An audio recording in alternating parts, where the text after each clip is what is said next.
Ini mah jurusnya gabungan Dyna sama Cosmos banget. Halo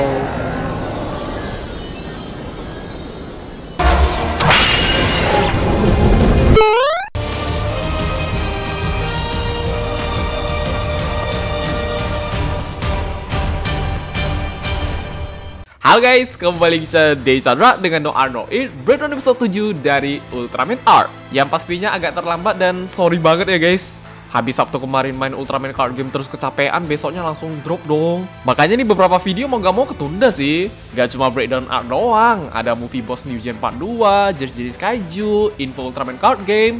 Semoga minggu ini bisa dibikin lah. Oke, kembali ke laptop. Kalau udah ngomongin episode 7 kemarin, pastinya bakalan jadi debut Luna Armor ya guys. Ya secara debutnya keren, unik, cuman kenapa kayak kurang lama aja sih. Apa karena tadi di awal udah sempat battle duluan kali bang? Jadi ini dia breakdown episode 7 dari Ultraman Art. Langsung aja check it out. Ya di awal scene bukan dengan adegan flashback dan harusnya nih sebelum Russian muncul ngelawan Monogelos lah. Yang mana saat Yuma masih kecil dia emang sering gambar-gambar mulu ya. Dengan ibu Yuma membahas mengenai bulan, dari situ Yuma pun menggambar armor baru, yaitu Luna Armor. Minao Mamore. Langsung ke opening, dan judul untuk episode 7 adalah jawaban bulan purnama. Waduh, baru mulai kok pada kepanasan semua. Yang ternyata di kota Hoshimoto hari ini suhu panasnya udah sampai 45 derajat ya guys. Gila, itu mah bukan panas banget. Kebangetan cok. Bulan lalu aja di Medan 37 derajat pakai AC segala macam masih berasa panas loh. Tapi untungnya saat itu Yupi udah bikin kopi dingin lah. Kemudian Skip mendapatkan telepon dari warga mengenai kemunculan air panas dari bawah tanah. Udah panas, bau lagi. Pas dicek sama Yuma sih gak ada tanda-tanda kaiju ya. Bahkan di sini Yuma sempat ngeliat perempuan misterius gitu loh. Dan dia menyuruh semua orang untuk pergi dari sana. Tiba-tiba ada kemunculan kaiju bawah tanah bernama Homeguard yang berusaha menyerap energi dari tangki gas. Ngeliat itu udah pasti Yuma bakalan berubah jadi Art lah. Ya secara battle ini lumayan repot ya guys.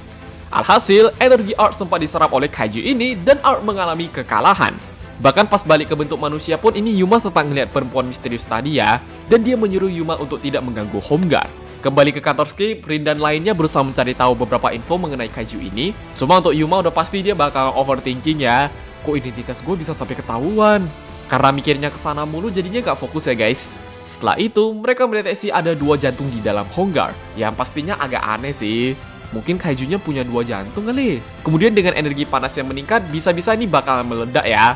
Area ledakannya astaga, literally kota Hoshimoto cok. Tapi dengan Yuma mengingat nama kaiju tadi itu Homeguard, dari sini mereka mulai ngaitin ke cerita legenda Homeguard gitu ya guys. Kayak tiba-tiba erupsi padahal areanya non-vulkanik. Dan ini akan terjadi saat bulan purnama. Entar malam bulan purnama lagi. Waduh, sehingga Skip pun mulai berusaha mengevakuasi warga sekitar. Saat malam hari, Homeguard kembali terbangun dan Yuma sempat ingat beberapa cerita ya. Kalau Homeguard akan selalu muncul bersama dengan seorang roh, ya ternyata rohnya perempuan misterius tadi. Bahkan pas Yuma ketemu dia lagi bisa tahu lebih banyak loh. Kenapa Homeguard nyerap energi terus meledak, itu karena pengen ngasih energi kehidupan ke anaknya ya. Bahasa gampangnya kayak lahiran ya guys. Setelah mengetahui itu, Yuma langsung berubah menjadi Art lagi. Ya secara battle udah pasti di sini Art berusaha pengen bawa Homeguard ke tempat lain lah. Cuma gak mungkin semudah itu sih. Homeguard aja udah mulai mau meledak dong. Tapi dengan Yuma mengingat perkataan ibunya mengenai bulan, dari situ Yuma pun melepaskan imajinasinya dengan armor baru, yaitu Luna Armor. Gila, debutnya keren banget cok. Dengan menggunakan jurus Luna Tornado Saucer, Art berhasil membuat Homeguard meledak sehingga bisa mewariskan energi kehidupan ke generasi berikutnya, dan kemudian kaiju ini menghilang. Kembali ke Skip lagi, habis dari kejadian ini udah pasti semua bakalan capek banget ya. Yo istirahat dulu lah. Tapi yang pasti kedepannya Homeguard akan terus terlahir kembali sih, bersama dengan kemunculan seorang roh. Episode 7 pun habis guys. Oke, overall untuk ceritanya jujur menurut gue ini masih tetap enjoyable ya. Episode fillernya bagus kok. Walaupun seperti biasa buat lu pada yang pengen ceritanya langsung ke konflik utama, sayangnya belum ya guys. Kayak bingung gitu. Ini ceritanya Art mau dibawa kemana dah? Temen-temen pun bahkan di video sering komen loh. Bang, kok Art ceritanya kayak terlalu filler banget? Episode minggu depan yang Interact Kanegon aja kalau kita lihat masih episode filler tuh. Gimana ya? Selama episode fillernya bagus sebenarnya gak masalah ya guys.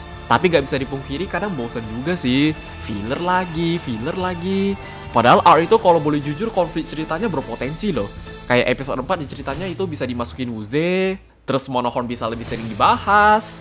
Yang episode 6 kemarin asli, itu arahnya udah mau ke sana ya. Wah, Monohorn next episode bisa sering dibahas nih. Tapi pas habis nonton episode 7 sama sekali gak ada continuity dong. Mana episode 8 gak ada hubungan sama Monocorn atau Wuze lagi? Ada. Hopefully pas nanti Givas muncul udah bisa lanjut ke konflik utama ya guys. Kalau yang episode Noisler kemungkinan masih episode filler deh. Bisa jadi sih. Tapi segitu aja untuk sedikit unek-unek series arc, karena dari Lupa Deh pun banyak yang udah mulai ngerasa juga ya. Kok nih arc ceritanya kayak gak tahu mau dibawa kemana bang? Tenang, I feel that bro. Makanya tadi gue bilang ntar pas Givas muncul bahkan masuk ke second core, udah saatnya nih fokus ke konflik utama ya guys. Berusaha positive thinking cok. Ini arc kebanyakan episode filler gak sih? Tapi kalau teman-teman punya tambahan atau unek-unek bisa komen di bawah juga dah. Kurang lebih ini dia poin penting dan hal menarik. Yang pertama, Home Guard merupakan ancient kaiju bawah tanah dan biasanya menjadi penyebab erupsi di wilayah non-vulkanik. Setelah diketahui dari cerita legenda, ternyata tuh cara Home Guard ngelahirin anaknya ya guys. Yang mana kaiju ini akan menyerap energi kemudian melepaskan energi tersebut saat malam bulan purnama. Apalagi tadi kita tahu kalau sampai Home Guard meledak, waduh, itu kota Hoshimoto bisa hancur loh. Tapi pada akhirnya, ledakan itu pun berhasil diatasi oleh Art dengan menggunakan Luna Armor. Oke, untuk desain Home Guard dari awal nih emang lebih mirip kayak kucing atau harimau gitu ya. Di tangannya ada cakar, di mulutnya ada taring, di belakangnya ada duri-duri. Bahkan warnanya mirip si Oyen sih. Kemudian untuk jurusnya meskipun dikit tapi ini bahaya semua ya guys. Seperti Heat Generation di badannya bisa ngeluarin energi api buat meledak. Terus Flame Breath bisa ngeluarin hamburan api dari mulut. Dan terakhir ada taringnya, yang mana Home Guard bisa menyerap energi apapun termasuk dengan energi Arc. Asli kalau gak ada Luna Armor tuh udah bye-bye sih guys. Yang dua, Anju. Lah, berarti perempuan misterius tadi namanya Anju bang? Katanya ya, karena setiap Home Guard terbangun buat ngelahirin anaknya biasa bakal ada roh penjaganya gitu. Bahkan cukup bikin kaget, ternyata dia sampai tahu identitas Yuma juga loh. Gimana Yuma gak sampai overthinking? Yang mana roh ini berusaha agar Home Guard bisa melahirkan anaknya. Walaupun itu bahaya banget ya guys. Lagi-lagi kalau gak ada Luna Armor tuh bakalan kacau banget sih. Kemudian pada akhirnya, dia dan Home Guard pun menghilang dalam bentuk cahaya. Kalau kata Yuma, setiap ribuan tahun ini pasti bakalan terjadi lagi ya. Yang tiga, Art Luna Armor. Ya, ini salah satu armor yang paling ditunggu banget debutnya, karena sayangnya kalau kita bandingin pas Solis Armor kemarin, tak kenapa debutnya kayak biasa aja sih. Sedangkan Luna Armor, waduh, mantep wuih. Debutnya keren, epic, musiknya dapet. Walaupun kadang berasa nih debutnya kayak bentaran doang ya guys, tapi bagus kok. Ya secara desain Luna Armor dulu pas pertama kali di reveal memang agak gimana ya. Keren juga, cuma kenapa di belakangnya kayak ditambahin sayap gitu. Asli, gue kira tuh pedangnya bisa lepas pasang cok. Rupanya sayap. Selain itu, Luna Armor juga dilengkapi dengan perisai yang berguna agar bisa dilempar, bernama Luna Saucer. Buat nangkis serangan lawan harusnya bisa lah. Kemudian untuk jurusnya jujur gak expect sih. Ternyata Luna Armor bisa gitu dong. Seperti Luna Tornado Saucer. Dengan Art melempar Luna Saucer-nya, dia bisa menciptakan sebuah pusaran energi agar Home Guard bisa meledak dan melahirkan anaknya. Jatuhnya kayak bikin batas gitu ya guys. Tetap meledak tapi gak yang parah banget. Selanjutnya ada Luna Teleport seperti nama jurusnya. Di sini Art bisa melakukan teleportasi sambil mengeluarkan bayangan massa.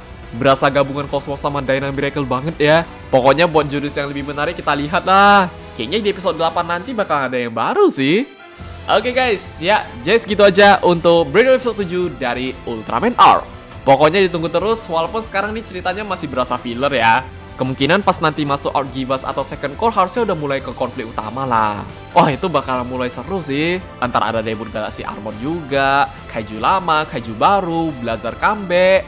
Kalau dari spoiler Asutria kaiju Second Core kemarin yang paling agak biasa cuma Zadim doang loh. Selebihnya kayak Trigelos, Helnara sama King of Monsters itu bikin penasaran banget ya guys.